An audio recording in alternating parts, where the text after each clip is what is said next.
Alright, I thought this could be a fun idea for a video, and I want to start off very quickly just by making it clear, this is for fun. This is not a scientific study. This is not an exact science by any means. It's for fun. Hopefully it'll kind of be in the ballpark of being correct, but like, there's going to be exceptions that we'll talk about as we go through this. But what I was trying to do is create some sort of algorithm talking about the teams that either reached or got steals. And the way I'm going to do that is by using the Consensus Big Board, website that compiles a bunch of the, all the mock drafts and the predictive drafts and also what people would do in their own opinions, compiles that all together. And then I'm comparing that to when the player was actually selected. How did I come up with this algorithm to work?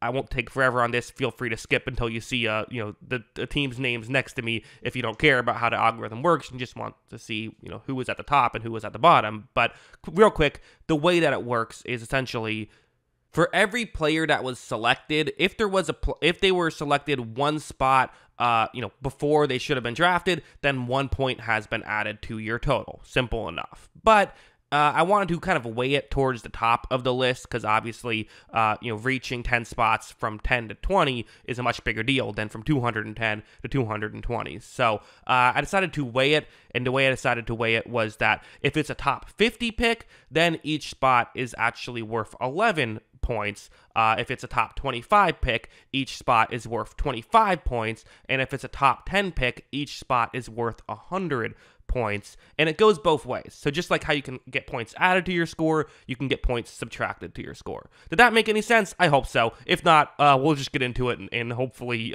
you can pick it up as we go. So first, I'm going with the worst 8, and points are bad. Remember, you don't want points. So for the Atlanta Falcons, according to this algorithm, they really screwed up. I mean, it makes sense, right? The player they got at 8 was projected to go 81. On top of it, the player they got at 30, where was it? I think 34, if I remember correctly, was projected to go in the 60s. So those couple of spots, those couple of picks really hurt the algorithm right there, which makes some sense. Teams like the 49ers and Titans the Titans and Chargers were both interesting in that it was really their top couple of picks that got them to struggle according to this algorithm, specifically with the Chargers, who Joe Alt was projected to go 10th, and they drafted him at 5, which to me wasn't a bad pick, but just due to the algorithm, it's going to add 500 points to your total. So for me, I actually, again, not a perfectly scientific algorithm, just kind of for fun, but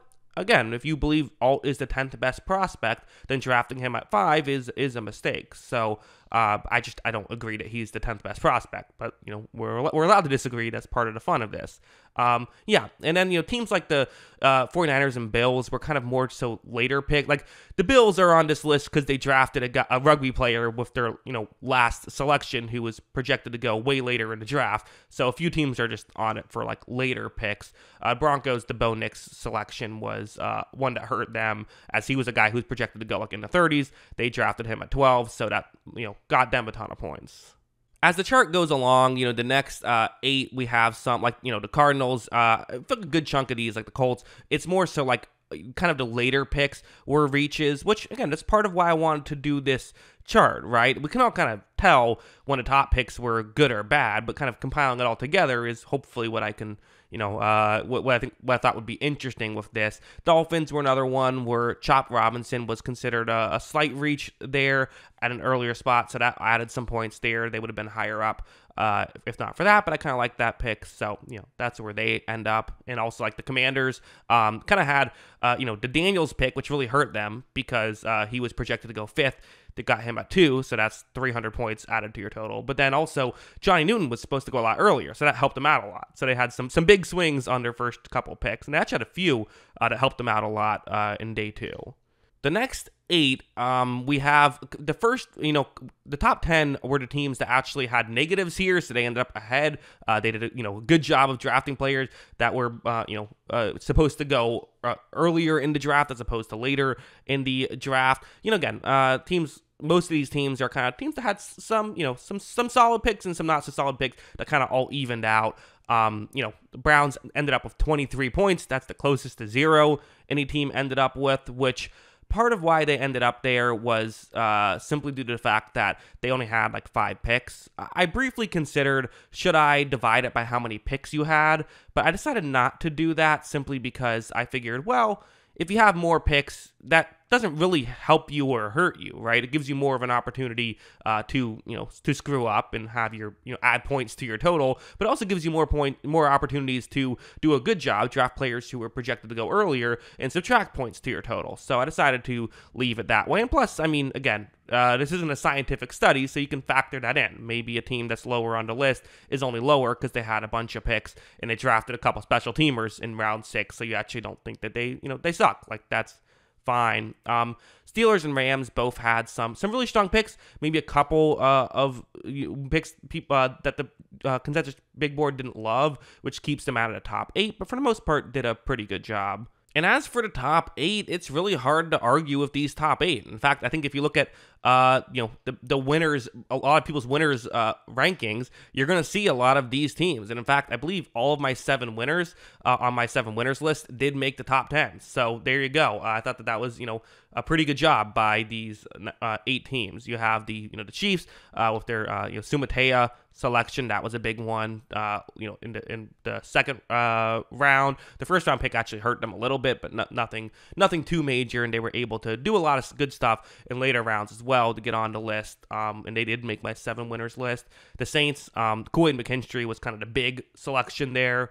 The Vikings, JJ McCarthy was projected to go a little bit earlier than they actually got him. He was projected to go 8th. They got him at 10, and then Dallas Turner was projected to go 9th, and they got him at 17. So those 2 picks, if you can get kind of steals a little bit on those in those areas, you're probably going to do pretty good. The Giants with they're kind of a similar situation as Neighbors was projected to go 3rd.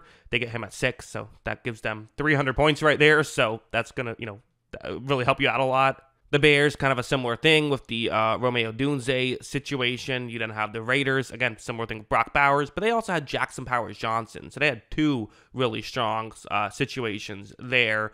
The Detroit Lions had also really, both their corners helped them out pretty strongly. And then the Eagles having multiple guys who were supposed to go in the top 20 that they were able to get much later. They got the 11th best prospect, 22nd, and I believe they got if I remember correctly, the 18th best prospect they were able to get in round 2 in the 40s. So those really helped, plus a lot of smart moves later on. The Johnny Wilson selection, I think he was supposed to go like 100 spots prior, so even though there was no plus multipliers or anything like that, it still worked out pretty well for them. So yeah, because of that, definitely helped out the Philadelphia Eagles as a whole. So yeah, that's my algorithm. It was a fun video. Again, sometimes you got to make a video for yourself, I guess. I found this interesting. I'm not sure if this will get, I'm not sure how interesting you guys find this stuff, but it was kind of a fun little thing to do. So yeah, again, not a scientific study, just for fun, but hope you guys enjoyed going through this with me, and let me know what were your biggest, because again, this algorithm is obviously not perfect, so what do you think it misfired on the most? What do you think the biggest issues were with it, or what do you think it did actually a pretty good job at doing? Let me know all your thoughts on it in the comments below. Always love hearing from y'all, and of course, as always, thanks for watching.